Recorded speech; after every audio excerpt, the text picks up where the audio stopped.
Welcome, everybody. It is such a treat to see all of you here. And especially, thank you so much for taking the time to be on this joint chapter meeting on Zoom on this, gorgeous day, at least in Des Moines. It's a beautiful, beautiful day. It's not as hot as it's been.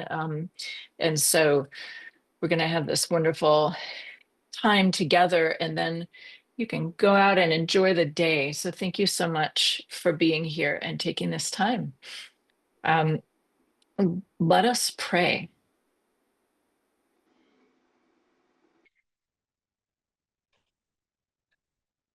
Holy God of abundance and life, we thank you for the gift of the Episcopal Church and the Diocese of Iowa, in which we live out your call. Stretch our minds and the capacity of our hearts as we learn and grow into the community of disciples that you dream of. Send your Holy Spirit to guide us as we seek your plan for the future of this diocese. Enliven our faith as we learn to take risks in following Jesus. Strengthen us as one church, one diocese united in Christ's love, and bring us in joy to the day when we step out of the boat and dance on the water in the name of Jesus who calls us. Amen. And this you can see on the screen, our agenda for this morning. I'm not going to go over it with you because I know that you can read it for yourself. We are just going to get right into it. And the next up is Jay. So passing it over to you, Jay.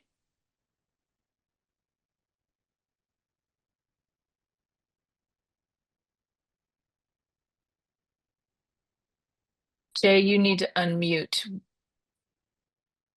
Good morning. I'm Jay Elmquist. For those of you who do not know me, I'm the regional missioner for the eastern part of the state. I am here today to share with you one aspect of Regional Mission Initiative, just so you're aware of what's going on. We have started training something called the Regional Discernment Team. The Regional Discernment Team is made up of people across the state who are wanting to and have been recruited to and are willing to follow a call into helping people discern a call into ministry, whether lay or ordained ministry. And what we have figured out in regional discernment is that sometimes some of the churches that we work with and some of the churches that we go to don't have enough people really to put together a local discernment team. And so we're coming alongside and helping those folks, allowing someone who's discerning to bring someone from their church and then come together with people from their region in meetings that will happen, a first meeting that will happen in person, a last meeting that will happen in person, and all the rest of the meetings in between will either be online or a hybrid. And we have over 40 people who have signed up to populate this team. And from the team, then we will select smaller groups of people to be a regional discernment group for someone who's discerning a call to ministry, if that's what they choose to do. We are actively training folks. If you're interested in that ministry, I would encourage you to talk to your priest or your regional missioner, and then you can be a part of that as well. We'll be training another group of people this fall. In about a month or so, we'll be training another group of people. So if you're interested and haven't heard about that, that would be a great thing. Again, contact your priest, and then they can contact the regional missioner, or contact your regional missioner directly if you don't have clergy in place in your place of worship. Thank you. And I believe that I am handing off to Suzanne. Hi there. I'm Suzanne LeVaycont. I am one of the regional missioners. My area is the Southwest, where I support 10 small churches. One of the things that we're encouraging our parishes to do is to engage in small experiments. And these experiments are about building new relationships in the community and the neighborhood, and they are also about learning about the needs of the neighborhood and the community.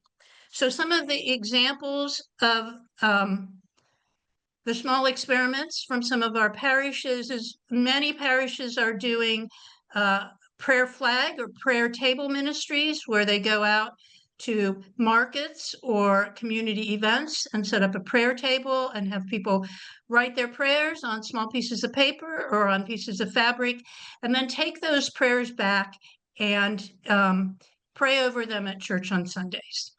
Another experiment that was thought of was handing out snacks and drinks to parents and smaller children who are lining up in their cars in front of the parish to pick up their older children at the school down the street. Another parish decided that they would take their coffee hour once a month to one of the coffee shops downtown. So these experiments, as I said, are about learning. So in some ways, there aren't any, so to speak, successes or failures in that you learn something even if you feel like the experiment is a failure. So one of our churches, the one who decided to take their coffee hour to the coffee shop, it ended up not working because they have so many introverts who weren't comfortable doing that. And so they pivoted and they're having a picnic for the neighborhood under their new gazebo, and they will engage those introverts to make the food for the event. So in the prayer tables, many of these parishes who tried that experiment are also pivoting. So they're pivoting in ways to extend that ministry. So one congregation decided to add school supplies as handouts at the prayer table. Another decided to put a prayer box in the basement to be available for groups, including 12-step groups that met in the basement who might have prayers. Another group took their prayer flags, hung them out in their prayer garden, and added a prayer box in the garden for neighborhood people to be able to write their prayers and place them in the garden. So as I said before, this is about learnings. So it's about learning from failure. It's about discovering new energy. It's about uncovering God's vision for your parish for the future, including developing new relationships and learning about the needs of your community. So one of the things that we encourage is not just our small parishes in the RMI program, but all of you, please try and engage in some new small experiments and see where the vision of God will take you for the future. Thanks. And I think I'm passing on to Amy. Thanks, Suzanne. Hi, everybody. I'm Amy Mellis, the Missioner for Children and Youth, also the co-chair for the Behavioral Health Ministry team. BHMT has been offering lunch and learns on various topics around mental health each month. You can join us on September 16th at noon as we hear from Roxanne Peterson, who's the director of NAMI of Central Iowa. We are also starting to schedule lunch and learns for 2026. So if there's a topic you would like to know more about regarding mental health, or if there's someone you know that works in the mental health field and you think others would like to hear from them, please reach out to the BHMT team and we would love to learn more about that. Switching to young adults, Tracy and I will be preparing care packages for recent high school graduates. So if you know of a young person or have a young person in your life who's heading to college, taking a gap year, or they're entering the workforce and they just graduated in May, please contact us with their mailing address so we can add them to our list and get them a care package later this fall. And finally, youth ministry. Our 2025-26 event calendar was just posted to the website. We will start the year off in October with New Beginnings, which is our middle school retreat. It'll be at St. Mark's, Fort Dodge, October 17th through 19th. This retreat is for any youth 6th through 8th grade and to come and participate for the weekend. And then we have our high school youth lead them. We're also looking for high school youth to be a part of our delegation at convention in November. Any 9th through 12th grader can join the delegation, and those who are 16 and confirmed can be a youth delegate with voice and vote. So please take a moment and look at the calendar and encourage any youth you know to join us at one of our events. And if you would like to join one of our events as a volunteer, we would love that. So just contact me if you're interested in that. And I am handing this off to Lizzie. Hello, thank you so much. I have more dates for everybody's calendar from BCI, the Beloved Community Initiative. We are gearing up for Dismantling Racism, another training on September 13th, and there is still time to register. I'll put those links in the chat afterwards. This is a training for church leaders. And is required of all lay and ordained leaders in the Episcopal Church, including vestries, search committees, and diocesan leadership. So if you or anybody in your congregation has yet to complete this course, please sign up for September 13th. It'll be from 10 to 2. And then we'd also like to extend another invitation. So that's Saturday the 13th, and then coming on Monday, September 15th, Ruth Ratliff will be starting the new Sacred Ground group. And so to register for Sacred Ground, please email Ruth, and I'll get her email in the chat afterwards. She would like everybody to email her to sign up by September 8th. Sacred Ground is a film and reading-based dialogue series on race. Small groups walk through chapters of America's history of race and racism while weaving in threads of family story, economic class, political, and regional identity. Participants have found the series informative, engaging, and inspiring. And let's see, our next event is the Underground Railroad, and Ellen Bruckner will be leading this group, this small group of pilgrims on a journey exploring some sites on the Underground Railroad in southeast Iowa, and that is on October 3rd and 4th. And then finally, BCI has been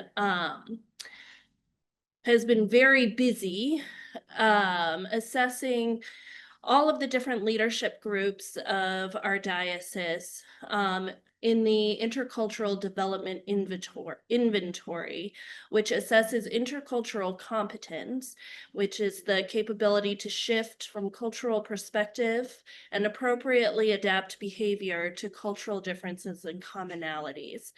And so this takes it's a pretty big project where we just finished up the board, but now we're on COM and the standing committee, and we'll eventually move to the staff. But everyone will receive an assessment and a review with one of our qualified administrators, and then we'll put together a group assessment so we can better see where we are as a diocese with our intercultural competency. And then finally, I know I'm talking for a long time, Beloved Community is very excited to announce a new curriculum that we have created that explores the doctrine of discovery and its lasting impacts on our nation and the church. And this curriculum, it invites us to learn, reflect, and to seek faithful paths of repair and reconciliation. So it is not out yet, but we hope to have it out before Advent this year. Thank you so much.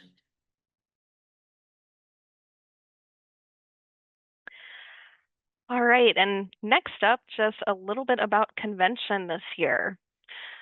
So I'm going to show you where you can find everything and show a few changes on the website that are a little bit different from previous years. So everything is on the website. If you go to convention and then Diocesan Convention, pretty much everything you want is going to be within these pages. So this top page is an about, it gives a general invitation and a couple of highlights. And then if you're able to include bulletin inserts and flyers around your churches, you'll find links to those there as well. The pages on the right offer different things. So certification is going to talk all about how a church certifies their delegates. Let me hop over to schedule and deadlines so you can see a couple of upcoming deadlines. In just a few weeks here, nominations, resolutions, and reports are due. And then right after that is the certification of delegates deadline. So make sure you're paying attention to all of these deadlines. If you're not sure where to find something, there are links. So let's say you're looking at nominations being due on this page and want to know more about that and how to nominate someone, just click on the link next to it under the delegate materials page, and it's going to take you there. Most of these pages now have an on this page at the top that tells you everything that's on that page. And if you click on it, it's going to take you down to that section of the page. So hopefully that makes things a little bit easier to find. You can also just scroll all the way down and see everything if you want to take a look at everything.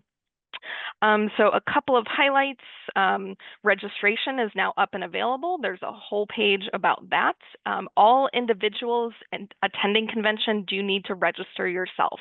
So just like last year, churches, certified delegates, and everyone attending convention needs to register themselves. You should have gotten an email about that, and if you didn't, all of it is on this page.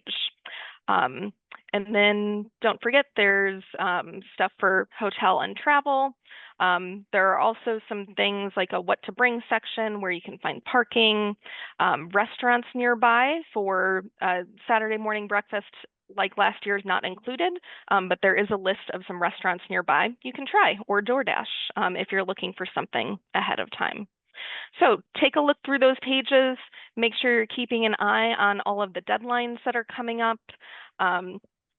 Couple of other big parts of convention are those pre-convention hearings again. All delegates are expected to attend the pre-convention hearings, either Thursday or Saturday, or if, I don't know, let's say you can't do the budget hearing on Thursday at 6, but you can do the resolutions. You could hop on the resolutions hearing on Thursday and then the budget hearing on Saturday. The link is the same for all of them. Everyone is welcome to attend these. So just hop on whichever one works. Delegates and visitors, if you register to attend convention, you're going to be asked about this and get the link as part of your registration. But because these are open to everyone in the diocese, even if you're not attending convention, there's a way for you to attend just these hearings. And so if you're not attending anything else in convention, there's a form that you can fill out to get the link for just these hearings. Similarly, we're super excited about our guest workshop leader and keynote speaker, the Rev. Liz McGill. She is going to be joining us for a Friday pre-convention workshop in the evening. Again, delegates and visitors, anyone who registers for convention is going to be asked about attending this on your registration, and you'll get info there. But this workshop is open to everyone. So if you're not attending any other part of convention, we'd still love to see you for her workshop. And there's a guest RSVP for you to fill out. So delegates and visitors, you don't need to fill out the guest RSVP because that's asked about in your registration. But if you're not attending convention, you'll fill out the guest RSVP so that we have numbers and can make sure we can fit everyone in the room. So you can read more about her workshop and a little bit more about Pastor Liz on this page. And this page also has the schedule that will get filled in even more as time goes along. So please don't hesitate to reach out with questions for us and make sure you take a look at all of those materials and all of the things happening with. And I'm handing it off now to Bishop. You're up. Thanks, Tracy. So I'm going to go through a little bit of a presentation on restructuring our chapters. And while I'm speaking and giving information, we're going to have a couple of slides as well. If you have questions that come to your mind, what I want to ask you to do is please either put them into the chat if you can, or else, make a little note of them, write them down on your somewhere and save them for the end of the presentation. We will have some time to answer questions then that have not yet been answered in the presentation. So first, I want to remind you, if you were at the joint chapter meeting in the spring, that we had breakout groups talk about chapters. That was one of the things that y'all spoke about. And so I went through everything that you said and all the notes that came back into the diocesan office. And here's the summary kind of what you said specifically about chapters. There was a fairly clear consensus that we need fewer chapters. That was pretty clear for everybody. Several folks suggested using the RMI, the Regional Mission Initiative regions, in some way in chapter restructuring. It was pointed out that fewer chapters would mean a smaller board of directors. Because of course you have chapter representatives coming to the board of directors. Most people thought that that was a positive change. Many chapters reported very few, if any, in-person chapter gatherings. So what I'm taking from that is that the distances that we are facing here in Iowa, even in the smaller chapters that we currently have, are generally too large for practical in-person gatherings for the whole chapter. That's not entirely true. There are some chapters that do gather in person maybe once a year, twice a year, but in general, that was the case. There was definitely comments that it's clearly valuable to gather together on Zoom, and many comments indicated that they thought it would actually be more valuable gathering in Zoom if there were more people in each chapter. Again, some of our chapters are very, very small. There was concern expressed that in any kind of chapter reorganization, that small churches be represented on the board of directors. And it was also noted that given the ability that we now have to gather on Zoom, and now we've been doing this for 5 years, we're pretty comfortable with it. There's no longer a need to keep chapters geographically within a reasonable driving distance, right? The chapter itself does not need to do that. So that was the feedback from the joint chapter meeting in the spring. And then I want to share with you what the canons say about chapters. It turns out that decisions on the size and number and boundaries of chapters canonically are under the authority of the ecclesiastical authority. This is in Canon 15, if you ever want to go and look it up. And what that means is me, actually. That means that it's my decision to make about the chapter's boundaries and size and number and all of that stuff. However, right, it's really important to me not to just be dictatorial and make decisions on my own. And so I asked about it at the last chapter meeting. I brought your thoughts and then some of my own thoughts to the board of directors in June and collected their thoughts as well. Done some consulting with other individuals and groups around the diocesan leadership, standing committee, executive committee, staff. And so all of that input has led to the structure that I'm going to introduce to you right now.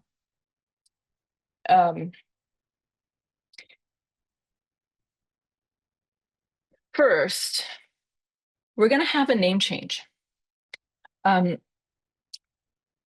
Historically, before we had chapters, we had deaneries, and then it moved to chapters. We're going to change that again. We're going to have convocations. Convocations. And a convocation is a gathering of people that is not necessarily geographical, that are gathered together for a purpose. And it's a word that is particularly used in academic settings and in religious settings. So we're going to move from chapters to convocations. And some of the purposes of the convocations will be the same as the purposes of the chapters. Specifically, convocations will continue to elect representatives to the board of directors. And convocations will continue to create opportunities for regular discussion about the mission and ministry of the diocese at joint meetings just like this one. So that will continue. And I want to share a few, here's what the changes are going to look like. And in a minute, we're going to put up a slide with a map and then a slide of the list. So our new convocations will be, we're going to have 4.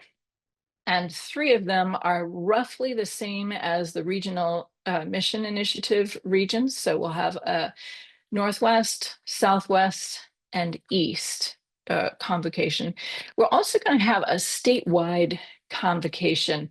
And the statewide convocation will be made up of those churches that have a full-time clergy person or 75% clergy person. So 3/4 time to full-time clergy person will be in the statewide convocation, and the others will be those RMI regions. And so Tracy, if you would put up a slide, whatever this next slide is, if it's the map or the list, I think it's the map comes next.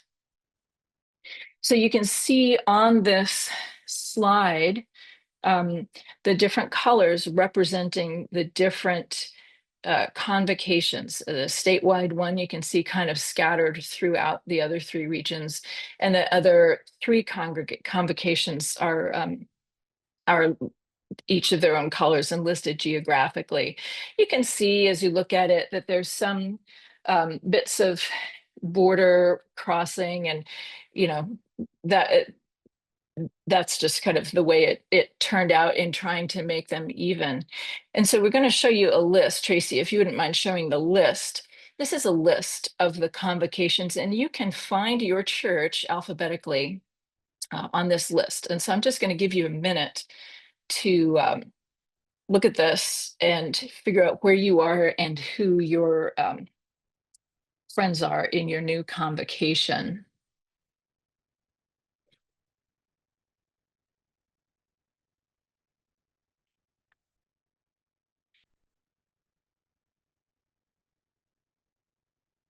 Okay, and Tracy, you can go ahead and stop that screen share if you would. I want to emphasize with these new convocations that local partnerships, regional partnerships between congregations, whether they're within convocations or if they cross convocation boundaries, those are still really, really important. So where those partnerships currently exist, keep it up. If there are new partnerships or gatherings, regional partnerships that you want to make, one of the things we want to do is support those connections. I want to support continuing those partnerships, building those partnerships. There is nothing in this new scheme of convocations that means that you shouldn't still gather with all those same people that you've been gathering with if you are one of those chapters that has been gathering together in person for a picnic, for a ministry, for whatever it is that you're doing. Keep it up. That is something that we want to really, really encourage. Also, as you saw that map, right, there's everybody's kind of scattered, and there's statewide is across the state, and some of the congregations are kind of on borders of different convocations. If it turns out that your church feels like it's just in the wrong convocation for some reason, I am very glad to talk about that, and we can adjust the convocation that I've put you into for this point. Really what we want to do is keep the convocations as evenly balanced as we can and make it make sense. And so if you feel like your church belongs in a different convocation, let me know. We can change things. So I want to share a little bit about the transition plan for the board of directors. Because as we know, chapter representatives sit on the board of directors. Each chapter has a representative on the board of directors. And so how does this transition work? So for those chapter representatives who have terms that end either in 2025, so this year, or next year at convention, those representatives will serve their terms and then they will not be replaced. So you'll continue your same term and then we won't elect replacements for them. For those folks with terms expiring in 2027, again, they will serve their full term up to 2027. And then that will be the end of their term. And in 2027, the Diocesan Convention will elect 4 new convocation representatives, one for a 1-year term, one for a 2-year term, and 2 for 3-year terms. We're going to make the same take the same care that we currently have in adjusting each of those for every other term being clergy and lay, right? To kind of maintain that balance of clergy and lay. That's very, very important. And from there, then every year we will be electing, just as we currently do, somebody either from 1 or from 2, depending on whose terms are expiring, convocations as a convocation representative, just the same way that we do currently with chapters. So by 2027, the size of our board will be 10 individuals. We will have 6 at-large members, that's not changing, and 4 convocation representatives. So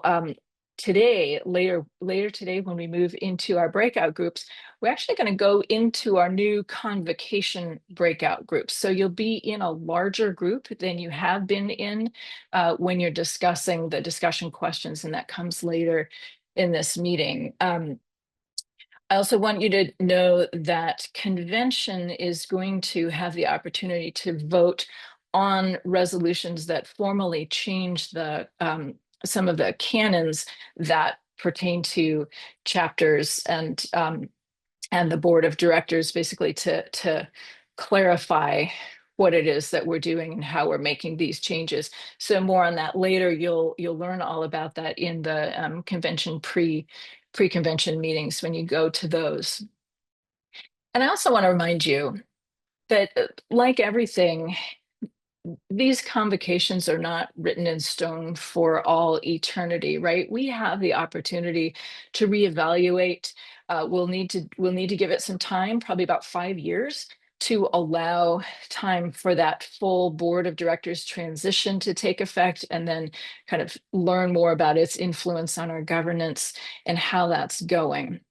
So we will have the opportunity to reevaluate convocations and change them if we feel like they need to be changed. So this is a big big change, a big new thing, and I'm very happy to take the questions now. I see there's a number of questions in the chat, and Tracy, if you want to, let's start with questions in the chat, and then if there are folks who are unable to use the chat, we can certainly take live questions, at least for a few minutes. I know we have a lot of other business to do as well.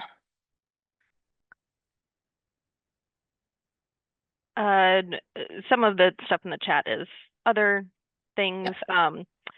A question about the list being available on the websites or elsewhere. Yeah, actually, I'm going to toss that right back to you, Tracy. Now that we've made this announcement, I would love to get those up on the website, wherever we might put them. Where would that the logical location be for somebody to look? Usually what I'll do is I'll switch out the chapters with this new convocation page. I might leave the chapter stuff up for a little bit just to announce the transition, but you can find that under if you go to our main website, under the About tab, there's a section called Governance and Structure.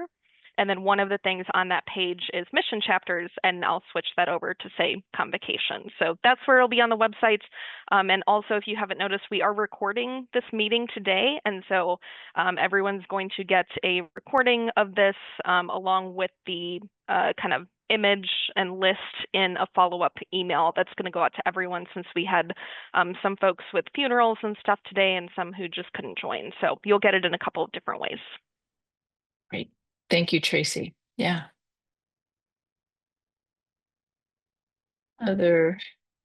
Tracy's doing double duty right now. Some text on the timeline of this change would be helpful to share with Vestry and others. So if we could put together that as well. Sure. Yeah, we can totally do that. And just in general, the timeline as far as phasing in the board representatives is over a number of years, but as of convention, these will be the groupings that we will have going forward. Another question is, what happens to conveners and clerks? I'm going to assume that question means conveners and clerks for the chapters. And God bless you, Rita, for asking that question. As we have learned, most chapters actually don't have those. And so that is part of moving into convocations to try to simplify the roles that we have. Conveners and clerks won't have to do that work anymore. It'll be great. It may be that your convocation wants to have somebody facilitate online discussions. It's probably a useful thing with a larger group of people, and we're gonna model that in our discussions later today. But as far as having those formal roles that are currently in the canons, in the chapter canons, those are going to go away, so that we're going to offer you that time back to do God's work where you are. That's all I'm seeing in the chat at this time. Okay, thank you, Tracy. Oh, is there, sorry. Oh, okay, one more. One more. Are the representatives being elected by the whole Diocesan Convention? Voting outside your own convocation introduces a very different dynamic. Yes, yes. Let me be very clear. So so convocation representatives will be chosen by the convocation in the same way that chapter representatives are chosen by the chapters, and then they are simply affirmed by or announced maybe at the convention. So yes. So for instance, your statewide chapter will select its own representative, and then in the joint convocation meeting, got to learn how to change my language. And then that will be the representative. So statewide, the whole convention will not vote on the representative from your particular convocation, just as we currently do. And how does the diocese get reports and feedback? So what our practice has been since I've been here is at joint chapter meetings, somebody is asked in each chapter room to take notes.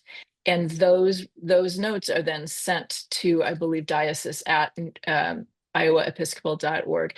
And that's how we receive those.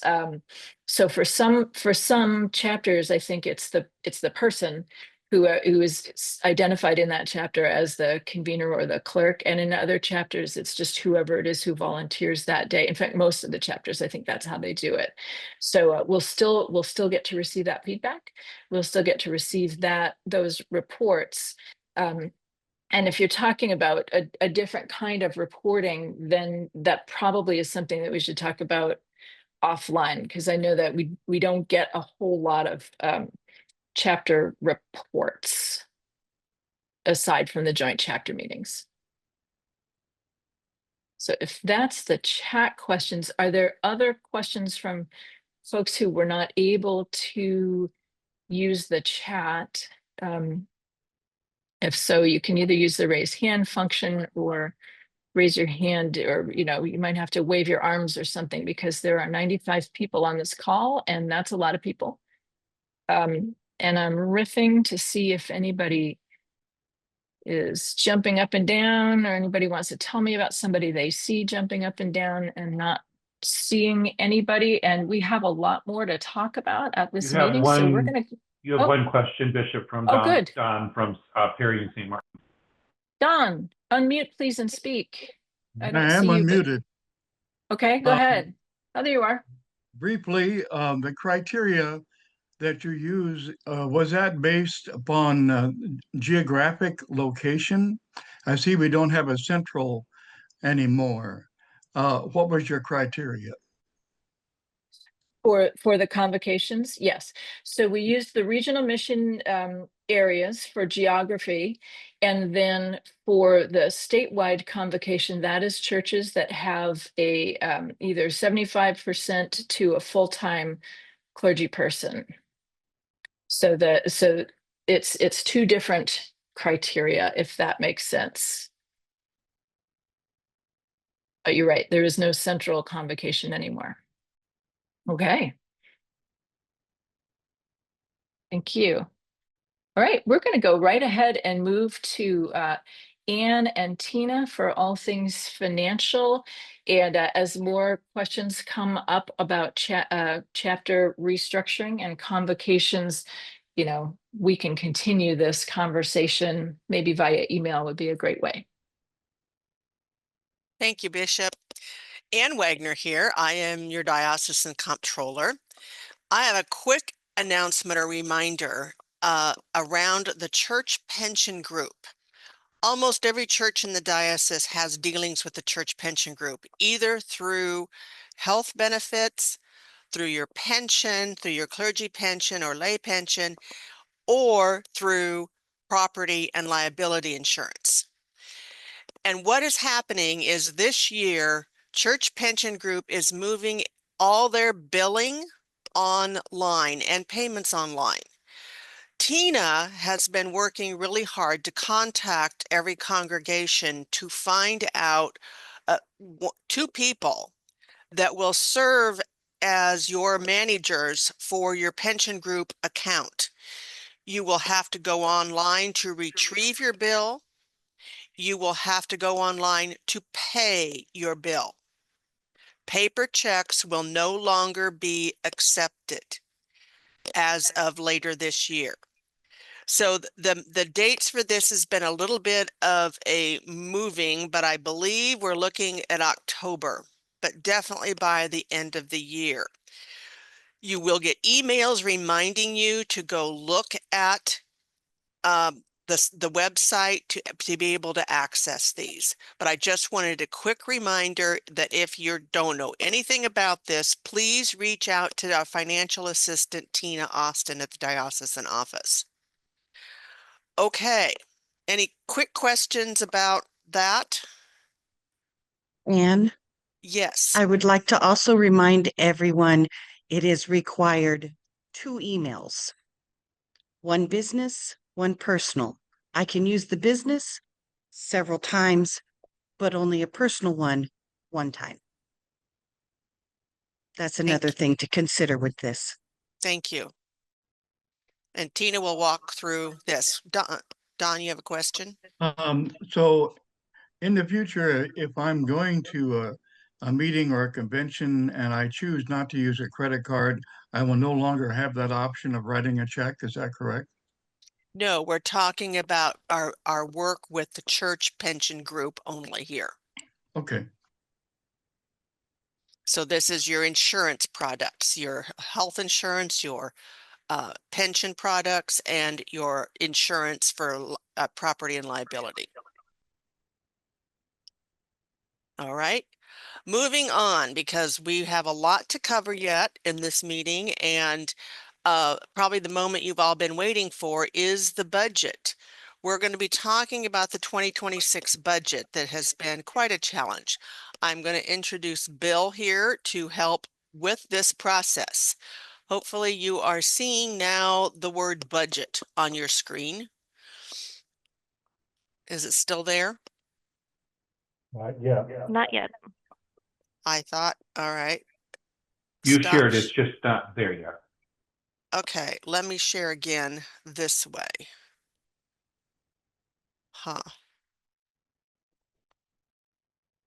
Budget, share. All right, this is going to be a problem.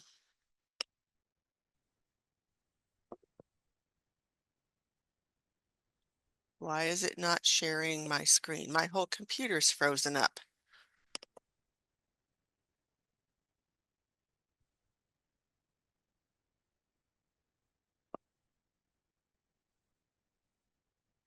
Well, I'm sorry. I am totally frozen right now. Anne, if you can cue me, I can try running the slides on my end. I am frozen, Tracy. Okay. Are you hearing me? Yes, we can hear you. I am totally frozen. I have no mouse. I have nothing. So I apologize. This has never happened before. Always a first time, right? I'm going to go out of the meeting and see if I can get back in. I apologize.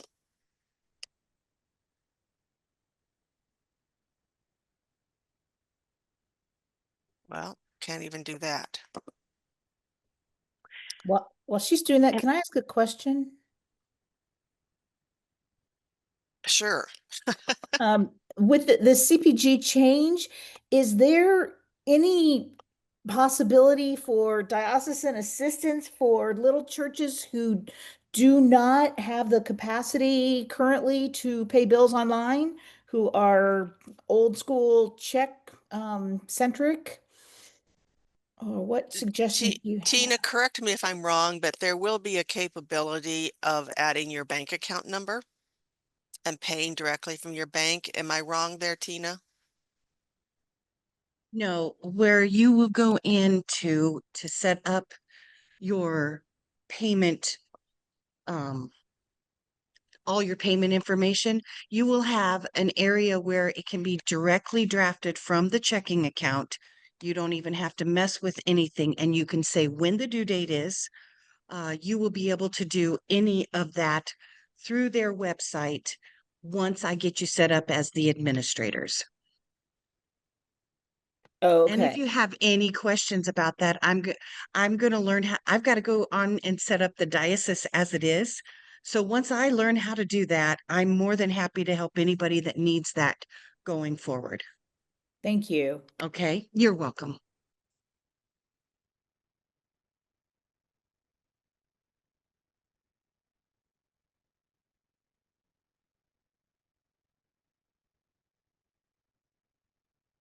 And two options, since we can hear you, but you're still frozen. One would be for you to force quit Zoom, Control-Alt-Delete into your Taskmaster and force quit everything and come back in.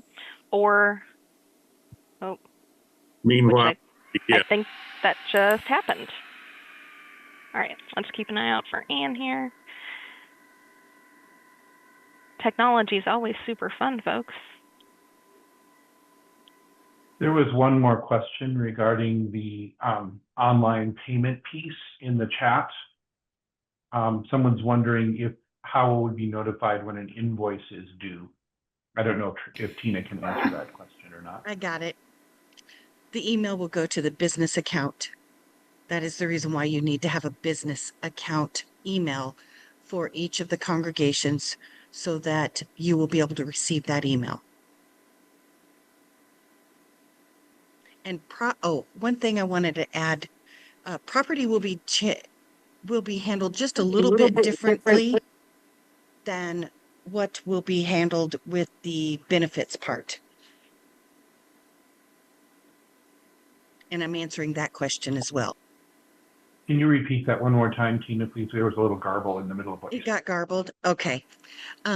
Property is being handled just a little bit different from the benefits part. The benefits part is going to be a lot more strict and stringent about their accepting no paper checks. Property will be accepting the paper checks for maybe about 6 months into next year. That way everybody can have a moment to get used to it. But on the other side of it, for the benefits, they really want this, and there will be very little. They will send the checks back. That was announced in partnership. It was announced in the webinar. They will be sending the checks back. So if you have any questions, you can contact me at the office. I'm more than happy to help out. Did that make sense?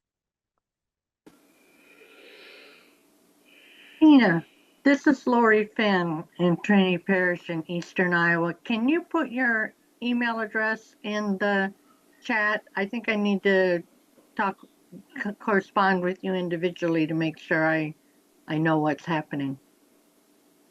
Thank you. I can do that. You're welcome. I'm seeing Anna's back. All right, I am back. We're going to try this again. Bill, I see you're on as well. So we're going to try to run through this fairly quickly. And let's see, I'm still getting stuff queued up here. And all right. I'm going to start to share. We'll see if this works and try this again. I had to completely restart my computer to get back into this thing. Yay, we can see it now. All right, perfect. This year has been this budget year for 2026 has been a really challenging year. So I'm going to start right in with, see if I can, there we go. Bill, will you want to kick us off while I'm still getting stuff organized on my desktop? Sure. We've seen this slide before. These are the three focus areas that the diocese try to work to, and ways tries to arrange the money. Oh my God, we are having technology issues. Bill, you're breaking up a bit. Any better? Yes. Okay. Might be you want to pull your video down to conserve bandwidth. Well, I'm working on the cell phone here and handheld. I think I was getting a little echo with where it was perched. These are the three focus areas that we've been working towards for a couple of years. And we try to organize the budget so that it supports these three areas.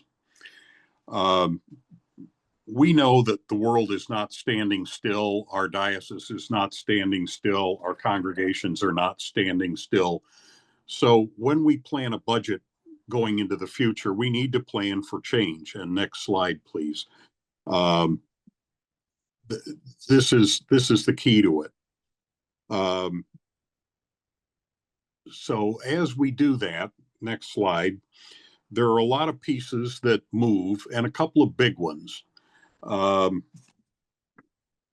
the next slide. We have seen for a couple of years that congregational support, the stewardship share pledges, continue to either decrease or at least not increase, which doesn't work well for our income side. And at the same time, everything costs more. I don't think that comes as a surprise to anybody that's gone to the grocery store or to anywhere else. And that is something that we expect will continue. As congregations lose some capabilities to do things themselves, they look to diocesan staff to do that. So the demands on the diocese continue to increase. So all of that doesn't fit well together. So that makes us think about change, and the bishop may want to interrupt at any point and talk about that. But from a financial budget point of view, our investment income is luckily continuing very steady. In fact, the value of the investments, the base amount, is really doing very well in the market. It's up 5.5% this year, calendar 2025 to date. But the income that we draw from it is based on a 3-year average, so it doesn't change that much. It is very steady, and the investments are in solid things, so that the value will not fluctuate a lot. Obviously, it fluctuates some with the market, but I have to say the investments are doing well. Let's go ahead here and just say that, again, we keep these priority areas in our minds as we think ahead. So how can we support these 3 purposes given cost increase and continued soft support from congregations in terms of stewardship share? And I would just add here real quick that there is intentional planning being done by diocesan leadership, board members, standing committee. If you've been served on any diocesan level board or committee, you have been polled about this. And even the most recent survey that was just done diocesan wide is helping us with some of these priorities. So we're hoping through all of this that we're going to see more alignment with our priorities, our ministries, and our staffing. We are doing a lot of intentional work right now, but unfortunately, it's not pulled together in time for this budget. So this is our problem, is we're doing a little bit of crystal ball gazing, and we won't really have answers until into the fall, and maybe then they'll still be incomplete. Even if we have directional changes that we can see, we may not know the speed at which we'll implement them, and some things may be better implemented over 2 years or 3 years or a year, and not as a flash cut right away. So we need to build a lot of flexibility into this upcoming budget year. We've started with the assessment using our most of the year process. We start in the spring and do a draft. We put it out for discussion now, which is where we are now, is in the green circle. In next month, Ways and Means will evaluate the comments and anything we hear today or from vestries or individual emails over the next couple of weeks. And we will bring back to the board of directors on September, is it 6th? I think so. A recommended budget, which will be presented to convention, and that's the starting point for convention's consideration of the budget. The convention will adopt a budget that we will use for next year. So that's the process and where we are. But again, we're doing this at the moment with cloudy information. So we thought, let's try looking at it 2 different ways. One is, suppose we continue on with business as usual, with the way we've done it before. Extend all current ministries without reduction, and continue to take extraordinary withdrawals from our investments as we have done for a couple of years. 2 years ago, we drew less than 100,000. This year it was considerably more than 100,000. To do that next year would take 195,000. So a very large increase. The other direction we said, let's take another look at it this way, is suppose we strip everything. What are the absolute basic works that a diocese must do? And suppose we didn't take an extraordinary investment withdrawal, what would it look like? And it would require it would set a base expense level, and then it would leave not really 5,000 but 500,000, about 490, that could be restored to programs and personnel.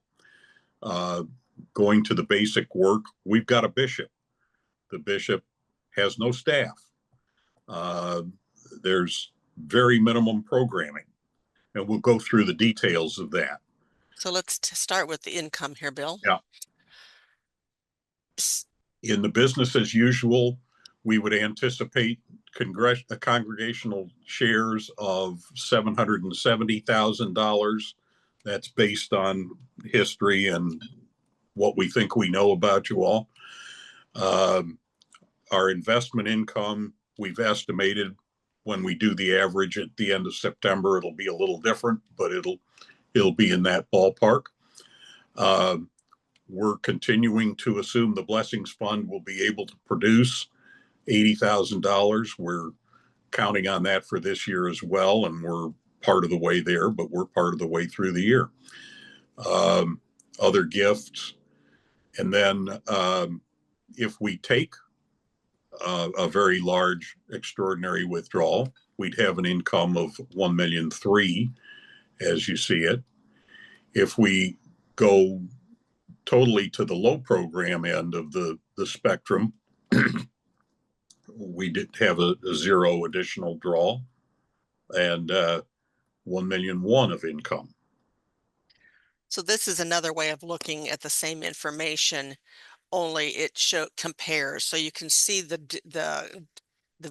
most of the income areas are the same. It's just that the difference in income is whether we do an additional investment draw. As we look at expenses, this is where you're going to see significant changes. You will see in the minute our same 4 areas that we have dealt with for years in our budget. Ministry and mission, you can see, is half of what it was under the normal business as usual. Episcopate has been reduced. Diocesan is the one area that stays the same because those are the things that we have to do because we're a diocese.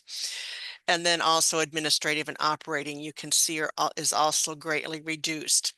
So by reducing those items under the low program example, there's nearly $500,000 left that we can put back into those program lines. Again, here is the comparison of those, and you can see how much smaller under low program each of those ministry areas are: ministry and mission, episcopate, and so forth. But it does show that we still have nearly $500,000 to put back into those 4 areas. But you can still see where there's a gap, that this is still $200,000 less than the ministry as the business as usual budget. So we turn to start looking at the specific areas of ministry and mission, of what makes up that ministry and mission area. It is the wider church, and this is, you're going to notice the color coding as we move through here. It is the same in both areas. You can see it's 157,312. We've not cut, we've not reduced that amount. That's our support for the wider church. Under One World, One Church, you can see that it has representation there, but the 3 areas of ecumenical, global Episcopal network, and Eswatini have been reduced or eliminated, and what's left in there is just our support for mini grants for sustainable development goals. For young adult ministry, it's green. You can see it's not represented in the green in the low program budget. Children and youth ministry, The program will continue for children and youth ministry, but the missioner for children and youth, in this example, we have pulled out all personnel, 10 personnel positions. So this will be the first one that we talk about. For this example, I'm reminding you this is an example. And we still have that $500,000 to put positions back in. But for this example, this is where we're sitting. Multicultural. There's reductions in all areas of multicultural, which includes our work at St. Paul's Indian Mission, as well as racial reconciliation work through Beloved Community Initiative. Justice, peace, care of creation is an area that has been not put in the low program budget. So those are the areas of faith and action, chemical dependency program, which is our annual Pathways to Serenity retreats. The Episcopal Pride section and behavioral health resources are not included in this low program. Congregational and clergy support section. This is the final and one of the larger sections of this section of the ministry and mission section. So in this section, pretty much everything in here has been reduced. There is still budget. You can see it's gone from 190 down to 24,000. So it has been greatly reduced. Bill, you want to talk about episcopate? Yeah, this is the bishop. This is also the bishop's assistant, and in the as we did with other categories, all the other personnel are moved out of the low budget option. The reserves and Lambeth expenses and the Commission on Ministry as required base minimum functions, we've kept those. So we've again split this that way. The same with the diocesan, as Ann mentioned before, is unchanged because those are all base requirements. And administrative and operating, the same rules apply. The personnel are removed. Employer payroll tax would be reduced because there aren't any employees. Audit expense and insurance continue. We've taken out a lot of the office expense. That may not be realistic, but again, just to show you what the absolute bare bones alternative would look like. There it is. That brings the total expense side down into the 600,000s, leaving 498,000 available to put some or all of the program and personnel back in. That is not as much as 693, which would be what it would take to put it all back in. So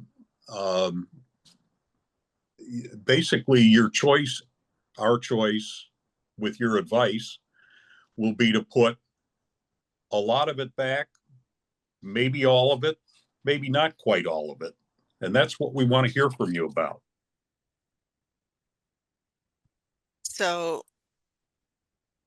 just to reiterate, here's the numbers. Business as usual column maintains our current ministry and personnel. It does require an additional investment draw. This option that we're looking at, this example option, gives us time for intentional planning and implementation. A lot of things we talked back at the beginning of this presentation, that there's a lot of things that in play right now, and we're expecting implementation of a lot of this even as soon as this fall, but definitely into next year from the following. The too low program column eliminates $200,000 from our current level of ministry and personnel. This option balances the budget without an additional investment draw. And as you can see, as we've already talked about, this nearly $500,000 would get put back into some of these areas that have been reduced. Some personnel could come back, some of the ministry that was cut could come back. So I'm going to pause right now, but I'd really like, if there's any questions at this point, I want to reiterate, this is a summer exercise and that this is not the budget that will be going to convention. We will have a budget for convention. So I'm just going to put another little blurb, a little encouragement right in here that how important those hearings will be in October, the budget hearings in October, that in September, after the board, Ways and Means and the board work together to get a budget based on a lot of your feedback today, then we will put together a budget for convention. We will be talking about that budget at the budget hearing. So it's going to be really important that you attend one of those. So I think, are there any questions? I don't have a chat open. So if... Anne, would you like me to read the questions Yeah, from the chat? yes, please, because I can't see them. Okay, the first question I'm seeing about the budget. What is the percentage of investments that the 195,000 of the business as usual? We have a we have an investment income draw that we have as a regular part of our budgets annually.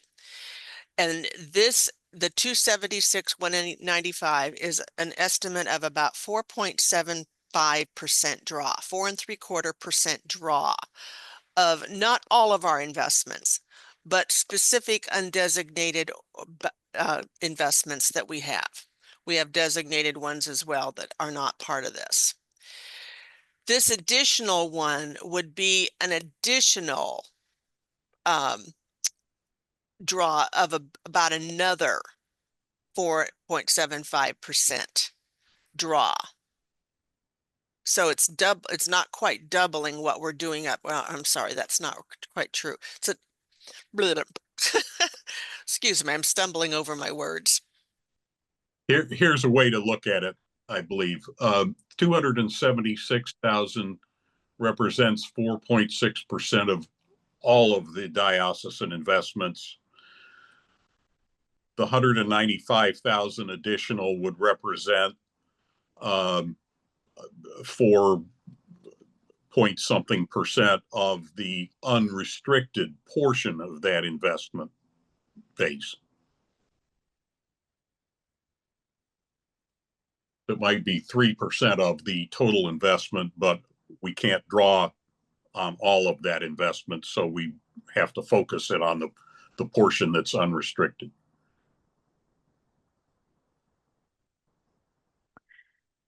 The next question in the chat.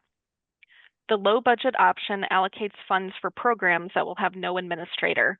Who is going to head up and operate these funds? Who is going to actually do the work required to make these expenditures worthwhile? This is not a realistic budget proposal. You are absolutely correct. Because that $500,000 would be able to put personnel back into the budget and restore some of the ministry. So yes, that's correct, that some of the ministry would not happen without the personnel to make that happen, because our personnel, our staff are part of the ministry that happens around the diocese. So yes, if we decide to go more towards the low, that if the feedback indicates, then the budget that will go to convention will have about $500,000 of that restored, of those cuts that we had. Let me go back. This is the slide. So there would be about $500,000 that could come back out of everything that was cut, the nearly 700,000. Another question? The next question, Bishop is prepared to answer. It's, can you clarify what this stuff in play for the fall entails? Yeah, thanks for that question. So we are working with some consultants that have not yet completed their work, who are helping us kind of look at this whole picture and all of the pieces that go into it. And that work is not yet complete. After we hear from the consultants, then we'll be working again with the board and the standing committee and like continuing. So all of that is ongoing, and does have to do with diocesan structure, with the budget, and so on and so forth. And we just, these things take time, and that work is not yet complete. So I hope that's helpful. Next question. If the decision is made to increase investment accounts draw, what is the longer term strategy? Increasing would buy us time, but then what? I would say that our long-term strategy is to get our spending in line with our income. That we said from the get-go 2 years ago, 3 years ago, when we first passed a budget making these extraordinary investment withdrawals, that we didn't see this going beyond 3 to 5 years. And 2026 would be year 3 of doing these extraordinary investment draws. That if we don't have, which is why we're doing so much intentional work in planning to try to get ourselves right-sized.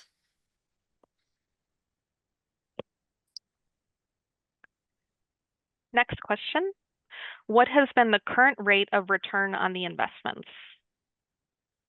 Carl, that's a great question. And as you well know, investment returns fluctuate year by year. We have averaged between 6 and 8% for as long as I can recall. Obviously, there are better years and not so good years, but that's a multi-year average.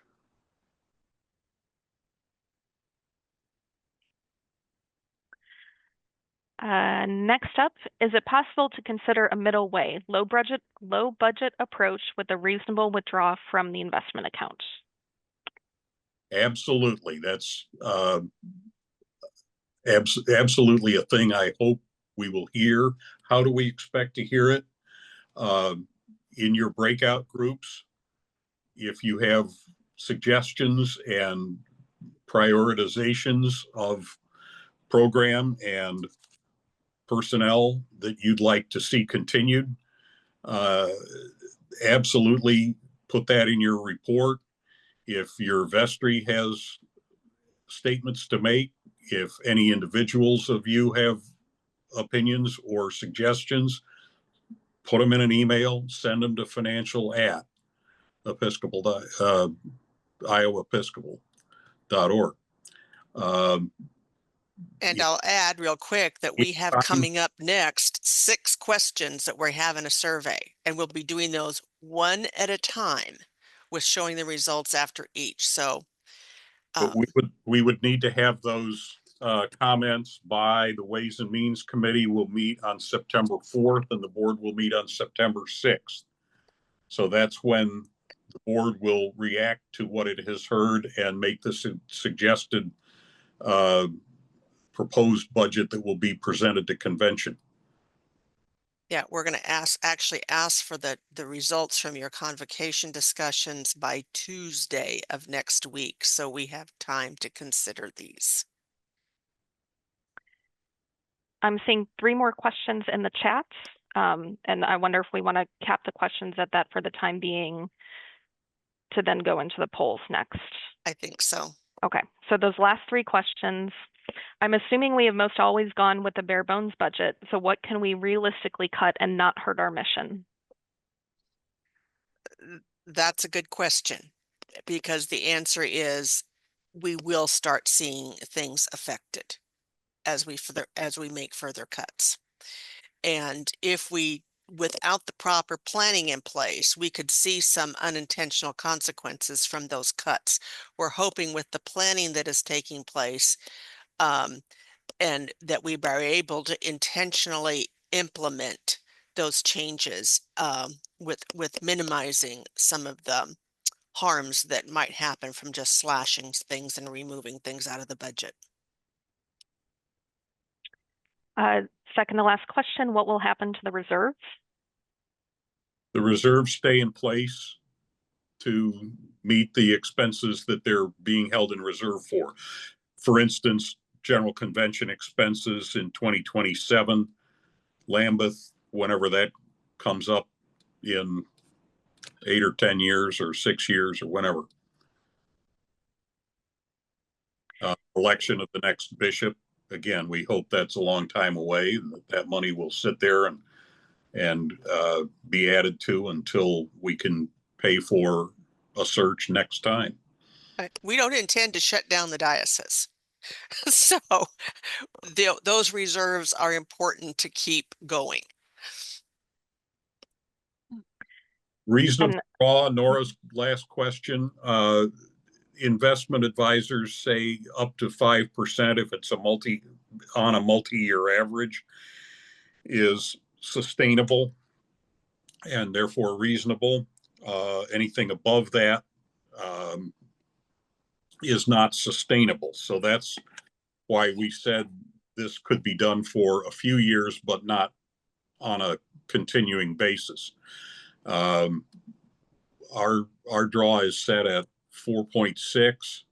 We've been trying to get it down to 4.5. We haven't been making good progress on that lately, of course. All right. I think, is that the last question? Then yes, for now. Then let's go ahead and I'm going to take this down. I'll stop sharing so that you can start sharing, Tracy, the survey questions. Okay, like Anne said, we're going to launch one question at a time. So I'm going to launch question 1 right now. You should see a pop-up on your screen.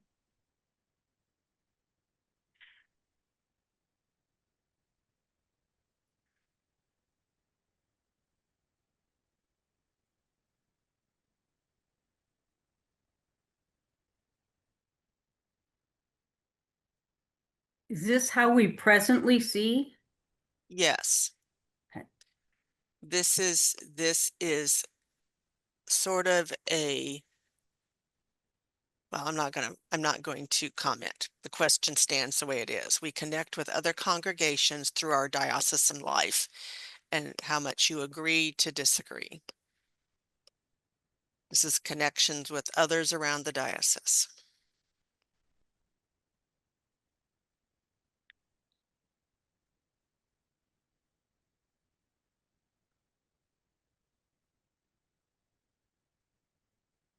Just a few more seconds for you to make your selection.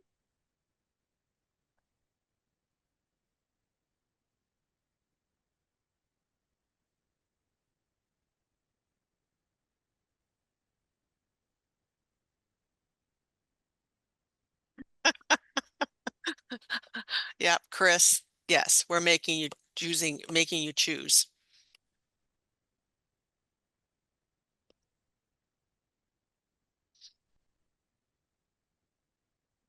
And I'm seeing someone can't see the question.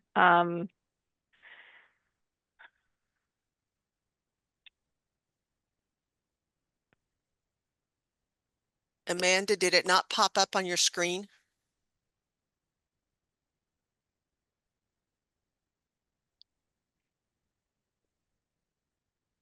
No, we aren't able to see them at all. Well,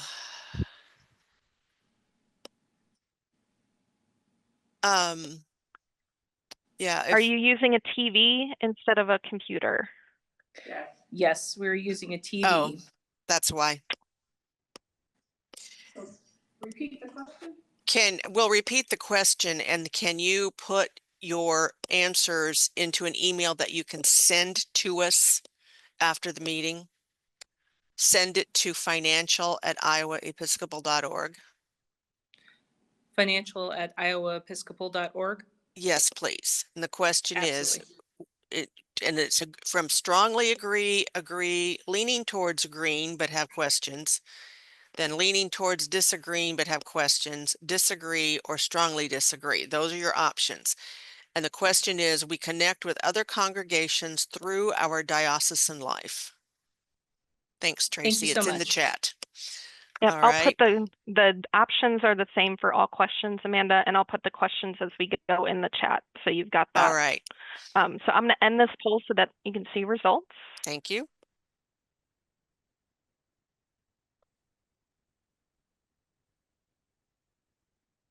And can you see that now?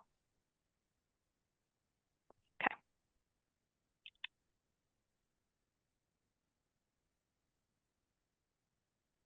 Okay.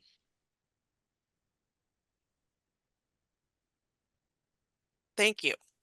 All right. Let's move to question 2.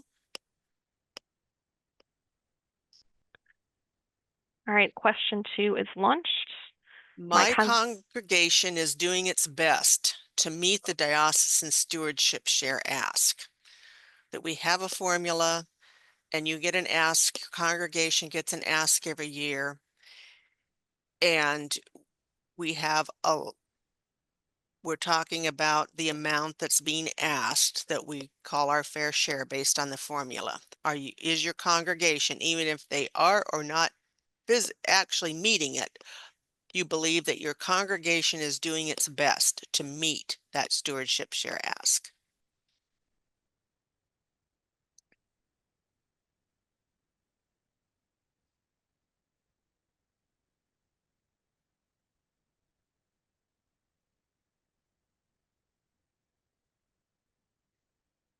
Just another moment to make your final selection.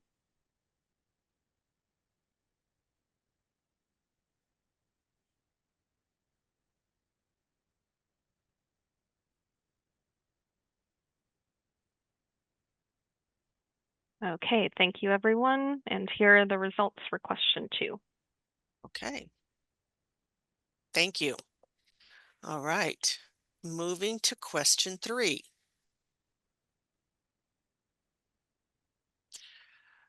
Diocesan staff provided some support for my congregation in the last year.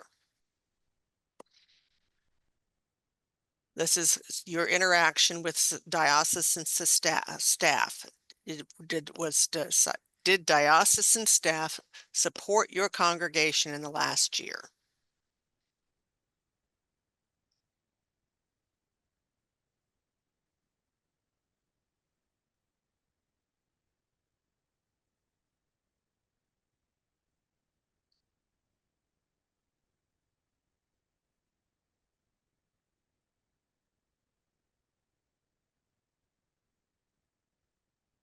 And please make your final selection if you haven't already.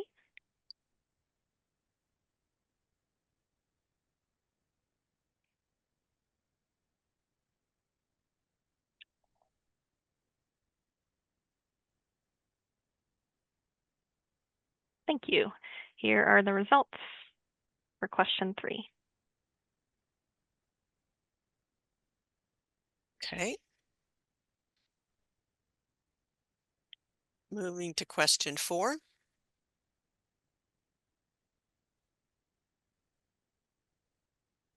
Sorry, just a second.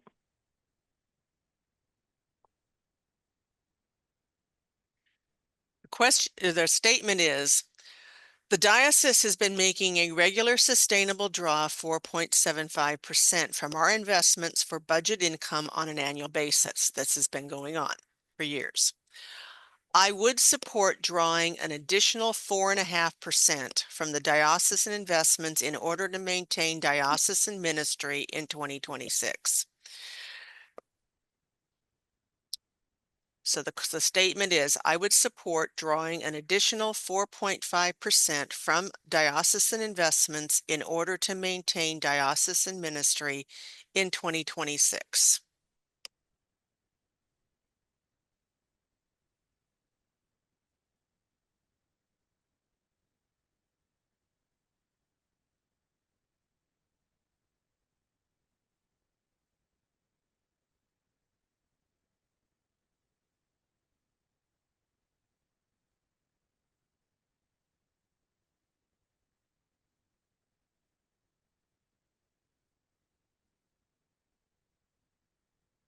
All right, please make your final selection.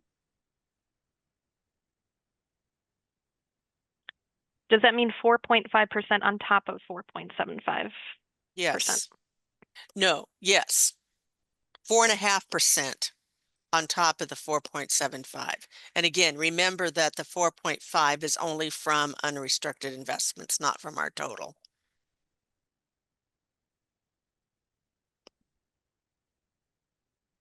All right, thank you, This would be a everyone. single year. That 4.5 would be a single year. Thank you.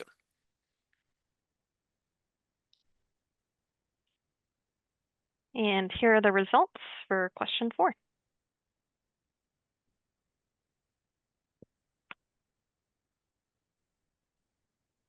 Okay, thank you.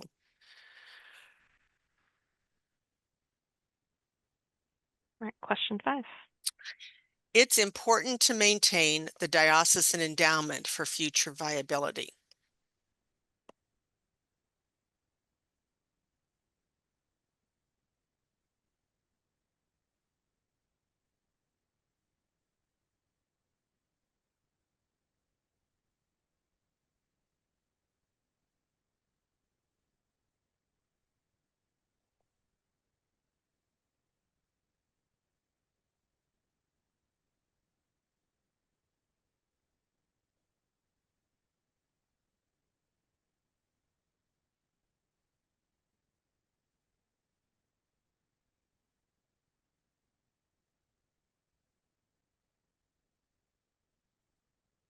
And please make your selection if you haven't yet.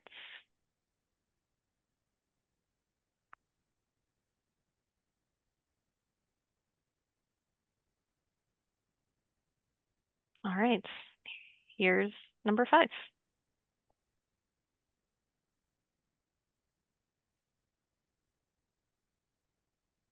Okay, thank you.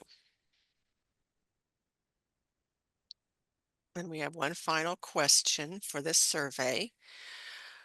Diocesan leadership should prioritize exploring ways to increase our endowment so it can support future ministry.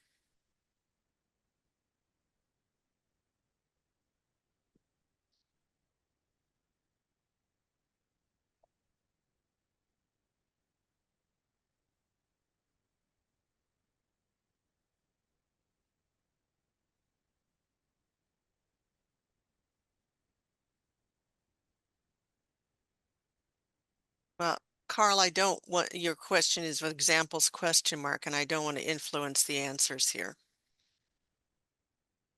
Other than what it says here, diocesan leadership should prioritize exploring ways to increase our endowment so it can support future ministry.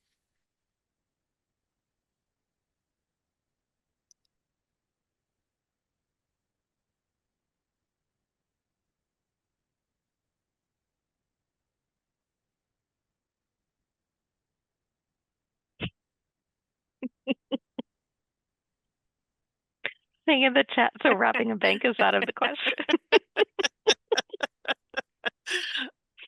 Oh, I nominate you, Carl.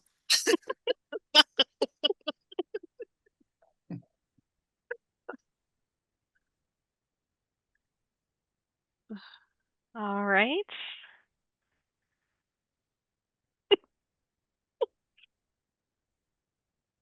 To end this one.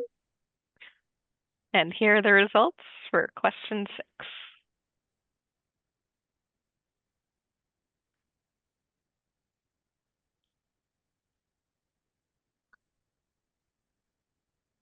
Thank you all. Thank you all for participating in this. This is going to be helpful.